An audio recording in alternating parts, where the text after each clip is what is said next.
เพราะมันต้องรอคิวกรรมนักรอคิวอาสันนกรรมรอคิวอาจินนกรรม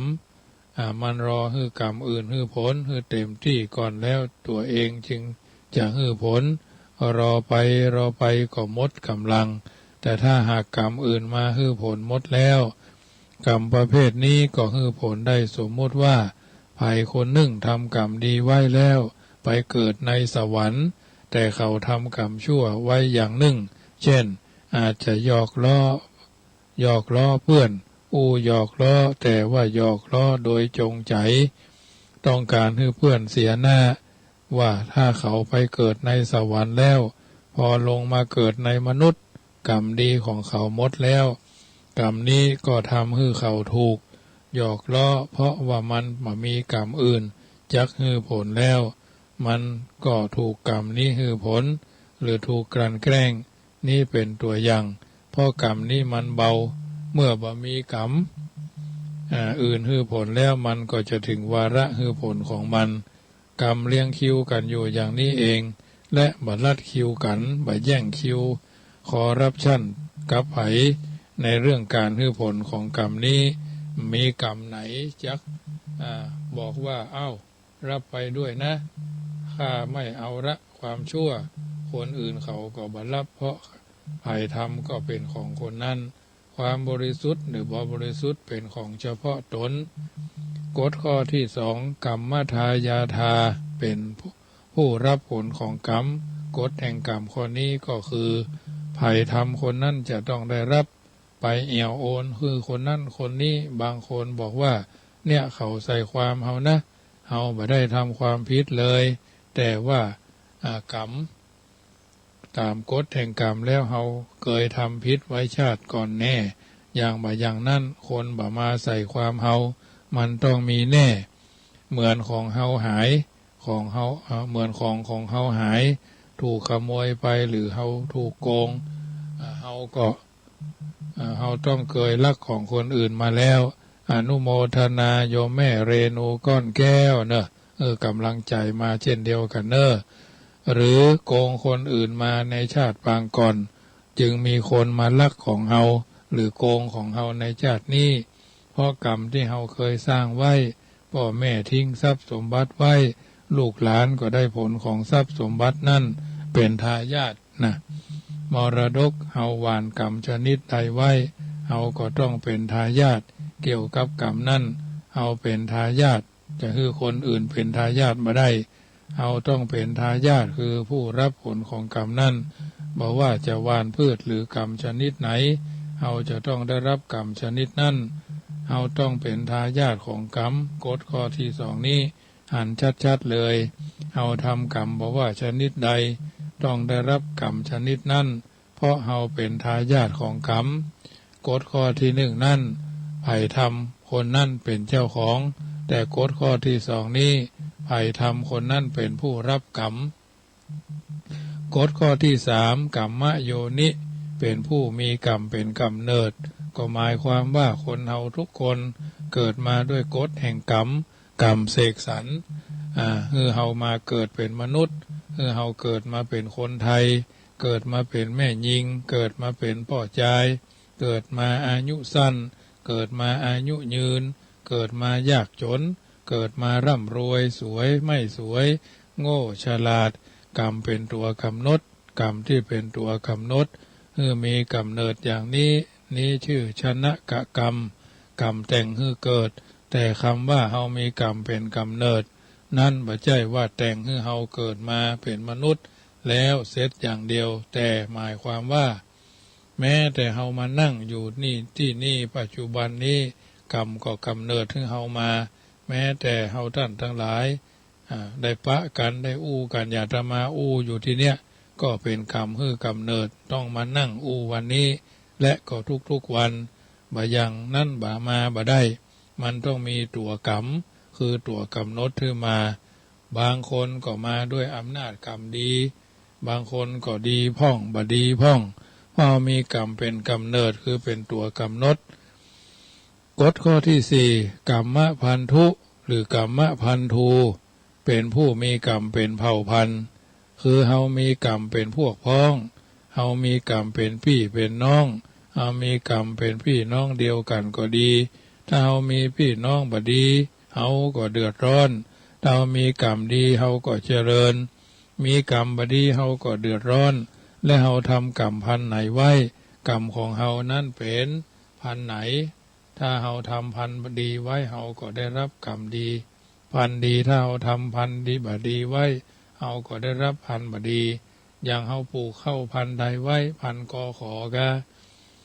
พันข้าวเหนียวสันปะตองกายเนาะหรือพันไหนเฮาปลูกชนิดไหนก็ต้องได้รับผลชนิดกรรมชนิดนั้น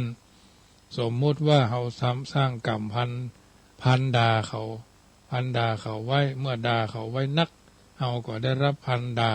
ถ้าเฮาสร้างกรรมพันหือตานเอาไว้พันอันนี้ก็ทำให้เฮามีความร่ำรวยมันแล้วร่ำรวยมันแล้วแต่พันของมันพันของกรรมเป็นกรรมชนิดไหนพันตัวนี้แปลว่าพวกพ้องเผ่าพันธุ์เชื้อสายที่เฮาหวานลงไปเฮาก็ทำลงไปกฎข้อที่สี่กล่าวว่ากรรมปฏิสรณาเป็นผู้มีกรรมเป็นที่พึ่งอาศัยเฮาทำกรรมอย่างไหนเฮาต้องอาศัยกรรมอย่างนั้นอย่างเฮาทำกรรมที่คือเกิดมาเป็นมนุษย์เฮาก็มีชีวิตแบบมนุษย์ถ้าเฮาทำกรรมที่เกิดเป็นสัตว์เดรัจฉานก็มีชีวิตเป็นสัตว์เดรัจฉานถ้าทำกรรมที่คือเกิดเป็นเทวดาก็มีชีวิตเป็นอยู่แบบเทวดาถ้าทำกรรมที่เป็นสัตว์นรกก็มีความเป็นอยู่แบบสัตว์นรกเราสร้างบ้านเมืองสร้างบ้านเรือนสบายเฮาก็อยู่สบายถ้าสร้างบ้านเรือนบ่ดีก็อยู่บ่สบายเฮาทำกรรมชนิดไหนเฮาก็ได้อาศัยกรรมชนิดนั้นเป็นอยู่เฮาทำงานได้เงินเท่าใดก็ได้เงินเท่านั้นเป็นอยู่แต่บางคนบอกว่าอ้าวถ้าหากว่ากรรมชั่วล่ะเป็นจะใดมีกรรมชั่วเป็นที่อยู่อาศัยอยู่ได้อย่างใดกันกรรมชั่วเป็นที่อาศัยอย่างใดก็ตอบได้อย่างพวกที่ติดคุกติดตารางทำชั่วก็ได้อาศัยคุกตารางเป็นที่อาศัยถ้าหากตกนรกก็ได้อาศัยนรกเป็นที่อยู่อาศัยถ้าคนขี้ข้านมาทำงานก็ต้องอาศัยกระท่อมหรือที่อยู่ด้วยความยากลำบากเป็นที่อยู่อาศัยเป็นต้นวันนี้เป็นการกล่าวธรรมกถาญาติโยมสาธุชนท่านผู้ฟังทั้งหลายได้ยินได้ฟังขออนุญาตเปิดฮับสายนอกรายการเวลาเปิดเพลงซ้ำซ้อนไปก่อนน้อยนึงเน้อ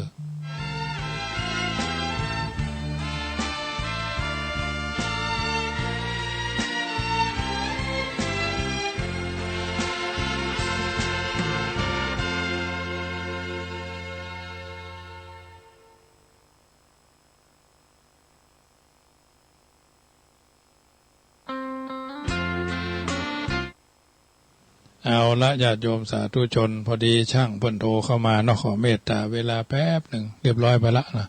นึกว่าเขาโทรไปปรากฏว่ามันได้โทรไปมันถ้าโทรศัพท์ถ้าจะกดสไลด์ไปเพราะฉะนั้นญาติโยมสาธุชนเขาได้ปฏิญาณกันทุกวันว่ากรรมมุนาวัตติโลโกเนาะสัตว์โลกย่อมเป็นไปตามคำเป็นจะใดก็โทรศัพท์กันเข้ามาเนอะฟังแล้วเป็นจะใด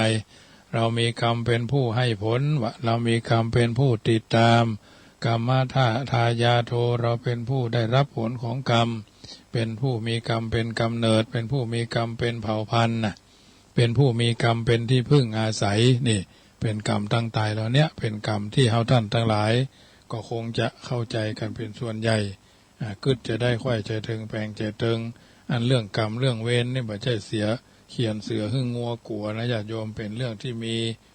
มาเมินก่อนที่เฮาจะได้เกิดมาเป็นมนุษย์มาพบพระพุทธศาสนาเราก็ได้ยินมาก่อนแล้วสิ่งต่างๆเหล่านี้เป็นสิ่งที่เกิดขึ้นในทางพระพุทธศาสนาเป็นเวลาเมินแล้วถือว่าเป็นส่วนหนึ่งที่ทำให้เราท่านทั้งหลายได้เข้าใจกรรมก็คือการกระทำกรรมดีก็เป็นกุศลกรรมเจริญพรกราบนมัสการเจ้าท่านโอ้ได้ยินเสียงหลายวันได้เจ้าบ้านมีงานข่าวดำเจ้าอันนี้ก็ลุกงานข่าวดำมาแล้วก็มาฟังท่านก่อนแล้วเดี๋ยวจะปิดไปฟังต้นสวดค่ะคนเท่ากะ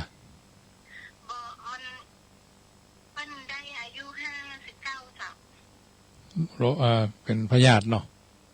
เจ้า เป็ เป็น นมาได้ปีปลายแล้วเจ้าง านขาวดำอันนี้กำลังซาไปนี่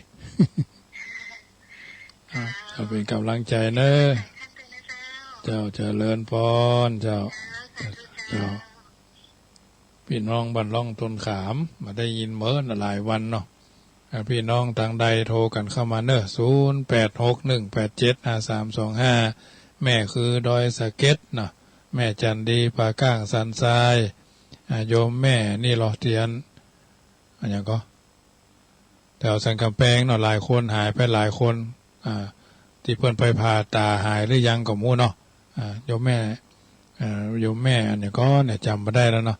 ถ้าจำได้ก็โทรมาเนอะ0861875325เจริญพรน้องเบี้ยว ครับไว้สาครับสบายดีเนาะ สบายดีได้ยิน ผมเคยได้โทรครับอาจารย์เพิ่นจับเบอร์ไปได้โทรเบอร์นะครับ ฟังกันอยู่เนาะ แต่ก็ฟังกันอยู่นะ เจ้า ฟังกันทุกวันอ่ะอยากจะถามว่าฟังทุกวันวันนี้ไปทางไหนนะครับ ช่วงนี้ลื้อกุฏิลื้อหลังคากุฏิ ครับแล้วก็มาเจ้านี่มันได้จัดแล้วกันที่ในที่วัดอ่ะ จัดถึงวันอ่ะ ครับซ่องหาบัดเจอนะฮะเพราะว่าจะได้นะ มีถึงวันอ่ะเว้นวันเสาร์วันอาทิตย์พระเจ้า เป็น อ่ะ วันศีลครับเป็นวันศีลเนาะ วันศีลออกก่อนเวลา5:30ถึง6:30เว้นวันไหนออก เว้นวันเสาร์วันอาทิตย์ เราติดเนาะ ครับ เราติดนี่มีขึ้นไหนของกูเนาะจัดเนาะ อยู่ทั้งละปูน ตามละปูน ทั้งละปูน4คืนแล้วจะในที่วันนี้เพิ่นมีรายการอื่นเข้ามาแทนเฉพาะเสาร์อาทิตย์ไปเลย ก็เจอก็มีในที่วัดนะเนาะ มีเสาร์ในที่วันนี้เว้นเฉพาะเสาร์อาทิตย์ไปได้ จะได้ก็คือกำลังใจนะครับผม เหมือนกันกำลังใจเนาะ พอได้เพราะว่าพอได้ฟังเมื่อแล้วอย่างกับอาจารย์ได้จัดขออย่างกับ จัดอยู่ตามกันทุกวันอย่างกับ 96วันผู้ก็เที่ยงวัน อันนี้ก็เหมือนเดิมนะครับเนาะ เหมือนเดิมครับอาจารย์สบายดีเนาะ ครับสบายดี รักษาสุขภาพเด้อมองวันเนี่ยผมก็เสพตาเนี่ยเดี๋ยวนี้ เหมือนกัน ดังเนี่ยเดี๋ยวนี้ เป็น มุดตาโบดังเสพได้เนี่ยเดี๋ยวนี้นะเดี๋ยวนี้เปิดแอร์อยู่ในห้องเนี่ยไหว ครับเป็นกำลังใจให้เนอะ ตั้งใจด้วยครับผม เจริญพรแม่ฟองค เจ้าวัดสะอาดเจ้า ำป่าตองดอยสะเก็ดเนาะ เจ้าห้วยบ่อทองเจ้าดอยสะเก็ดเจ้าฟังตลอดเป็นวันเจ้า ชัดเจนดีเนาะ ชัดเจนดีเจ้า อากาศ ฟังกันจะหลายเจ้า อากาศ อบอุ่นเจ้าอุ่นเจ้า หมอกควันมีนักเหมือนกันเนาะ หมอกวันแน่น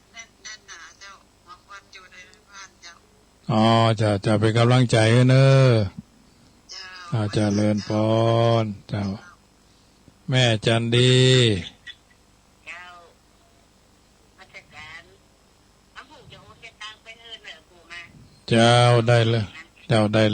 เลยโมทนาแม่เนอะ ชอบหามาจากไว้ก็ชอบไม่ชะลอก็บอกเจอ นี่ลูกคือหลานโอนเนาะ มันกล้าแบบนี้เดี๋ยวกินด้วยเพื่อนเราไปเจอบ้านเจ้าบ้านเปิดมั่งป้าจะจงไปเอาเนาะ เจ้า เจ้า โมทนาแม่เนอะ โอนไปมันลูกเนอะ เจ้า เจ้า โมทนาอ้าวแม่จันดีปาก้างสันทรายนอกนั้นก็โทรกันเข้ามาเนอะพี่น้องตังพระเจ้าเลื่อมกาพี่น้องตังศพแม่ขากาเนาะพี่น้องตังในเวียง ถ้ายังฟังอยู่ก็โทรมาเนอะบ่ได้โทรก็บ่เป็นหยังตังสารพีเนาะพี่นานสารพี ได้อูกันเมินคงสบายดี ทุกท่านทุกคนขอเป็นกำลังใจกันเนอะโดยเอาน้ำทำคำสอนเสียงน้ำเสียงธรรมมาถึงบ้านถึงจองถึงห้องถึงหอถึงจิตถึงใจถึงตัวถึงตนเนาะจะได้อยู่สุขสบายแม่นรับก็ขอให้สุขสบายตื่นขึ้นมาก็สุขสบายเตี่ยงเต้าแม่หิก็ขอให้ปันมาแม่นหาก็ขอให้ปันได้แม่นว่าขึ้นเหนือล่องใต้ก็ขอให้ลุโล่งโปร่งสบายอย่าได้ติดอย่าได้คัดด้วยประการทั้งอื่นทั้งปวงถ้าเจ้าแม่แก้วลูนหีบทองโทรมาแล้วก็เลยบ่ได้โทรพี่กัตวากะ ได้โทรพิกสักกำเนิดเดี๋ยวจะโทรพิกถ้าคงจะพิกลูกกาดมาเรียบร้อยแล้วเนาะทางนี้ทางนั้นก็ขออนุโมทนาทุกสายทุกเสียงเนื้อญาติโยมเจริญพรเจ้าฟังอยู่นะเจ้าแล้วเปิดโอกาสให้คนอื่นเป็นโทรอันได้ยินเสียงชัดเจนดีเนาะเจ้าเสียงชัดเจนดีเจ้าชมมีเนาะสบายไอ้สาธุนะเจ้าโมทนาเจ้าสำหรับญาติโยมที่จะเดินทางไปร่วมทำบุญถวายปัจจัยก็ดีตาลปอยหลวงก็ดีวันที่21บัดเดี๋ยวนี้รถก็เป็นขึ้นเป็นกันที่9แล้วเนาะมีสายทางน้ำเพื่อพระ2กันห้วยแพ่ง2กันเป็น4 5 6นะ5-6จังกำปามุน7หนองเกิด8พี่น้องปากาแฟเนาะร้านกาแฟที่หน้าสารกลางจุดสารกลาง9นะพี่น้องเพิ่นห้องอย่างสันเหมืองแม่อำพรสันเหมืองเป็นกันที่9เนาะกันที่10สักกันแล้วมันได้10กันเนาะ10กันก็100นะช่วยกันเด้อลุ้นให้มันได้ขึ้น10กันเนาะกันละวันติดมาได้ญาติโยมจุดแรกที่เราจะไปก็คือวัดหนองอ้อตำบลป่าซางอำเภอแม่จันทร์เป็นวัดแรกนะตี4นี่ออกเดินทางถึงออกเดินทางจากจุดหมายจุดมันแล้วก็ไปปะกันที่ปั๊มน้ำมันดอยสะเก็ดนะเป็นจุดที่ปะนัดปะกันเนอะพัดกันเนอะพี่น้องศพแม่คาเจริญพรแม่สมศพแม่คาเนาะเจริญพรเจ้าวิสาเจ้านะโอ้ได้ทรงหาหลายวันแล้วฟังกันอยู่เนาะฟังอยู่นะเจ้าชัดเจนดีนะเจ้าจะรับตื่นกะเวลาไปเจ้านั่งฟังอยู่เนี่ยจ้ะเจ้ากี่ข้าวแรงแล้วกะกินแล้วเจ้าเป็นกำลังใจถามหาดักแซบดักไวทะยานอากาศร้อนอารมณ์ใครดีกันนะเจ้าควรกันแลกเหนียวหมอกนะมันถึงมีคูตี้เฮ้ยเจ้าไม่วันก็ฮ้อนนะแมงแรงห้องเศร้านะจ้าน่ะจะแมงจักจันหรือจ้าห้องเศร้าต้องพูดมีเนาะมีนะมีมันใกล้น้ำหน่อยน้ำเมืองน้ำเนี่ย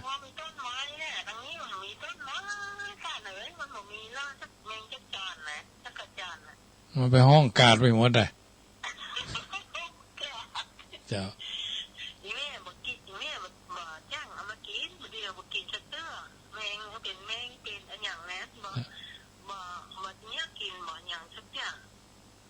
นึกว่า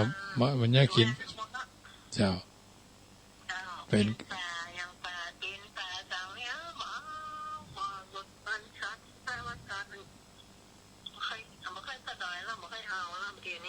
เจ้าเป็นกำลังใจเนอะแม่เนอะเจ้าเจริญพรแม่สมศพแม่คาหางดงเนาะญาติโยมโทรกันเข้ามาเนอะอยู่จุดไหนม่วงใดเป็นจะได้พ่ออนุโมทนาสายแรกก็โยมแม่เรนูก้อนแก้วเนาะโทรกันเข้ามาแล้วสายที่2พี่น้องบ้านร่องต้นขามน้องเบี้ยวโยมแม่ฟองคำทิพย์แก้วบ้านห้วยป่าตองดอยสะเก็ดนะ092-182-5902นี่บอกฮู้ไผ่เนาะแม่จันดีนะแม่จันดีปากก้างสันซาโยมแม่ครูเหรียญทองแม่สมศพแม่คาเนาะอันนี้โทรกันเข้ามา1เสียง1สาย1กำลังใจอยู่จุดไหนม่วงใดก็ขอให้ฟังกันไปเป็นระยะช่วงนี้แม้อากาศจะร้อนก็ขอให้ใจเยือกเย็นนะแม้นจะรับก็ขอให้หายใจเข้าก็ขอให้เป็นปกติหายใ